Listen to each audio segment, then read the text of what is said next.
किछि नुआ शिखिबा किछि नुआ जानिबा किंतु बुझिबा पढ़िबा एवं प्रयोग करिबा सेटा हेउची ओडिया पाठशालार प्रचेष्टा। आपण मानंकु समस्तंकु स्वागत ओडिया पाठशाला को चलंतु। वीडियो रे हमें कथा हबा सोडियम हाइड्रोक्साइड उपरे। सोडियम हाइड्रोक्साइड देखिबाकू दुईटी अवस्था रे मिले, गोटे मिले से सॉलिड अवस्था रे आ गोटे मिले से लिक्विड अवस्था रे। तो जानिबे सोडियम हाइड्रोक्साइड रो केमिकल फार्मूला कोन, ता सहित जानिबा ता प्रॉपर्टीज कोन आ तार यूसेस कोन।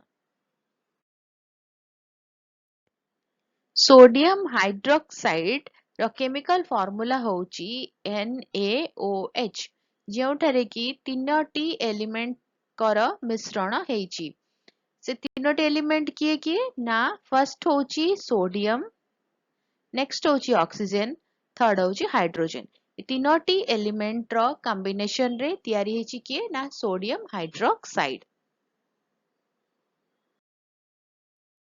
सोडियम हाइड्रोक्साइड रो अन्य ना अछि जेपरि कि कॉस्टिक सोडा, सोडियम हाइड्रेट, ता सहित सोडा ले। आउ जो सोडियम हाइड्रोक्साइड रहिला तार केमिकल स्ट्रक्चर होची एभली भाबरे। डायग्राम में देखुचंदी इट रहले sodium bond with oxygen, oxygen bond with hydrogen. एटा होची सोडियम हाइड्रोक्साइड रो केमिकल स्ट्रक्चर बा आमे कहि परिबा केमिकल फार्मूला बा माने एभली भाबरे बॉन्डिंग करिकी परस्पर रही थांती। तो एई जो एलिमेंट मानकर बॉन्डिंग विषय रे हमें परे पढ़िबा वीडियो रे। आज खाली जानिबा कि एतिकी कि सोडियम ऑक्सीजन और हाइड्रोजन रो बॉन्डिंग ता केउ भली भाबरे रही थाए सोडियम हाइड्रोक्साइड रे।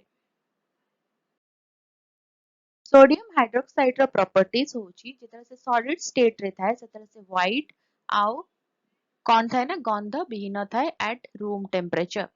ता मॉलिक्यूलर वेट होची 39.997 ग्राम पर मॉलिक्यूल, डेंसिटी होची 2.13 ग्राम पर सेंटीमीटर क्यूब, मेल्टिंग पॉइंट होची 318 डिग्री सेंटीग्रेड, बॉइलिंग पॉइंट होची 1388 डिग्री सेंटीग्रेड। ता सहित जेते बेले सोडियम हाइड्रोक्साइड लिक्विड स्टेट रे थाए सेते बेले सी होची कलरलेस ता सहित ऑर्डरलेस, ता माने कोनोसी रंग नाही कि गंध नाही। तापरे जानिबा सोडियम हाइड्रोक्साइड रो यूसेस कोन। यूसेस ऑफ सोडियम हाइड्रोक्साइड प्रथम यूज होची खाद्य को सुरक्षित रखिया पई, बैक्टीरिया न हबा पई खाद्य रे माने खाद्य खराब न हबा पई as a preservative sodium hydroxide को यूज करा जाय। ता सहित क्लोरीन रो उत्पादन पई सोडियम हाइड्रोक्साइड यूज हुए। ता सहित क्लीनिंग पई, ड्रेन क्लीनिंग पई मध्य सोडियम हाइड्रोक्साइड यूज करा जाय। डिटर्जेंट आ साबुन रे सोडियम हाइड्रोक्साइड रही थाए। वीडियोटी केमती लागिला मते कमेंट करके जणेबा। जदि किछि डाउट रहिगला, क्वेश्चंस अछि को जगह बुझियला नै बा मु कहला बेले छाडी देली, कमेंट रे जणेबा ताको क्लियर करिया को चेष्टा करिबा। आ जदि वीडियो भलो लागिला वीडियो टिके लाइक कर दियो, वीडियो को अन्य सहित शेयर करो। चैनल जो माने नुवा वीडियो देखिया को चाहछथि प्लीज चैनल को सब्सक्राइब करी बेल आइकन प्रेस करे ऑल नोटिफिकेशन को ऑन रखिता।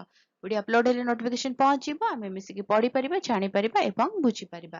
ताहाले देखा आगामी वीडियो रे। भलो रे रुओ, सुस्थ रे रुओ, मते अनुमति दियो। Bye bye.